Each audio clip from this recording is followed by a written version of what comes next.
నమస్తే మన Andhra Telangana mart 24 news కి స్వాగతం. నా పేరు దేవి. నేటి వార్తలు.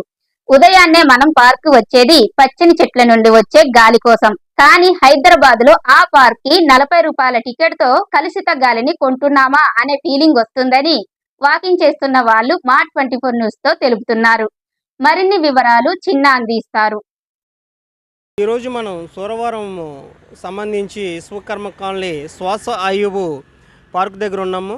శ్వాస ఆయువు పార్కు చాలామంది ప్రతిరోజు ఉదయం సాయంత్రము లోకల్లో ఉన్న వాళ్ళు వాకింగ్కి వస్తూ ఉంటారు. వాకింగ్కి వచ్చినప్పుడు ఊరు చుట్టూ చెత్త ఉండడంతో వీళ్ళ శ్వాస ఆయువు పార్కు పేరుకే కానీ ఇక్కడ శ్వాస పీల్చుకోవడం కూడా మంచిగా లేదని మన ఇక్కడున్న స్థానికులు ఎవరైతే ఉన్నారో వాళ్ళు బాధపడుతున్నారు. అలాగే చెత్త రోడ్ల మీద రావడం వల్ల బైకులు కూడా స్కిడ్ అవుతున్నాయని బాధపడుతున్నారు.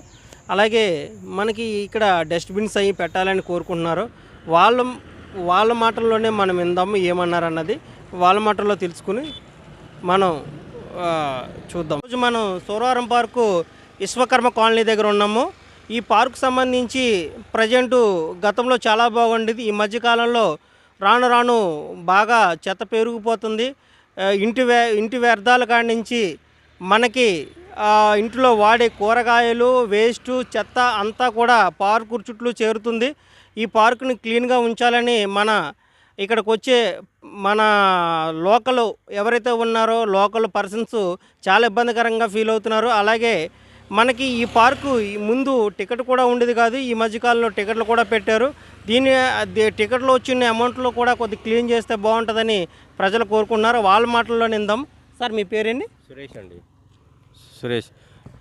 సురేష్ గారు, ఇది ఏ ఊరు? ఈ పార్క్ ఎక్కడి నుంచి స్టార్ట్ అవుతుంది? ఈ పార్క్ పేరు ఏం పేరు అన్నది మీరు చెప్పండి. ఈ క్లీనింగ్ ఈ చెత్త అంతా ఎట్లా ఉంది, అసలు ఏంటి, ఈ ఎన్ని రోజులకి జిహెచ్ఎంసీలు క్లీన్ చేస్తున్నారు, మీకు ఏ విధంగా చేస్తే బాగుంటుంది అన్నది మీరు క్లారిటీగా చెప్పండి.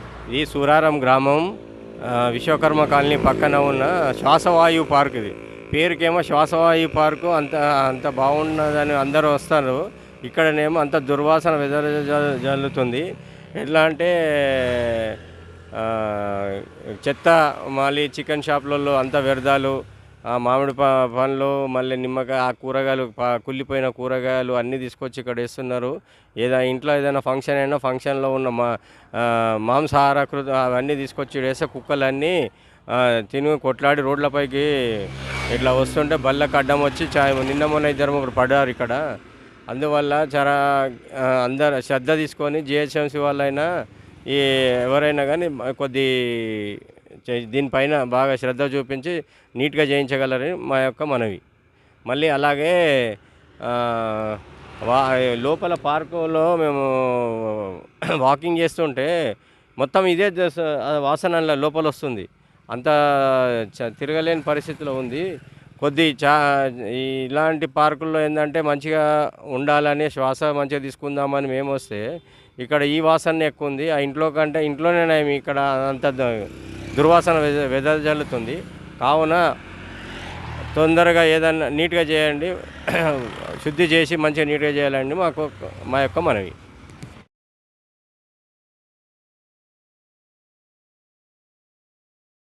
మన అశోక్ గారు మన పార్క్ సంబంధించి క్లీన్ చేస్తుంటారు. చెట్లు నాటి వాటికి సమ్మర్లో వచ్చినప్పుడు నీళ్ళు పోస్తూ ఉంటారు. ఆయన మాటలు పార్క్ గురించి, పార్క్ క్లీనింగ్ కోసం ఆయన మాటలు అడిగి తెలుసుకుందాం. ఒకసారి అశోక్ గారితో మాట్లాడదాం. అశోక్ గారు చెప్పండి. ఈ పార్కు నా పేరు అశోక్ అండి. ఈ పార్కులో మేము వర్క్ చేస్తాను. ఈ పక్కన మొత్తం చెత్త, నిమ్మకాయలు, ఉల్లిగడ్డలు అవి ఇవి పనికిరాని మొత్తం పడేస్తుంటే లోపల వాకింగ్ కోసం వచ్చే వాళ్ళు కూడా చాలా ఇబ్బంది పడతారండి. ఈ జిహెచ్ఎంసీలు కానీ లోకల్ వాళ్ళు ఆ బండ్ల మీద వచ్చి దాని మీద వచ్చి దీని మీద వచ్చి వేసిపోతున్నారు. దీన్ని కొంచెం క్లియర్ చేయడం అని చెప్పని కోరుతున్నామండి. ఇది మన జిహెచ్ఎంసీలు ఇక్కడ చెత్త దారెంబడేయకుండా 2 డస్ట్బిన్లు అక్కడొకటి డస్ట్బిన్లు ఏర్పాటు చేస్తే ఎవరున్న డస్ట్బిన్లో వేసి తీసుకెళ్తారు. లేకపోతే చాలా దారెంబడి కుక్కలన్నీ రోడ్డుకు గుంజుకొచ్చి ఇలా మొత్తం గుంజుకొచ్చి ఆ రోడ్లో కొట్లాడుతున్నాయి కుక్కలు. కొట్లాడితే బండి మీదకి వెళ్ళి పడుతున్నాం కాబట్టి 2 డస్ట్బిన్లు అక్కడిక్కడ ఏర్పాటు చేస్తే కనీసం అయితే ప్రజెంట్ ఒకటే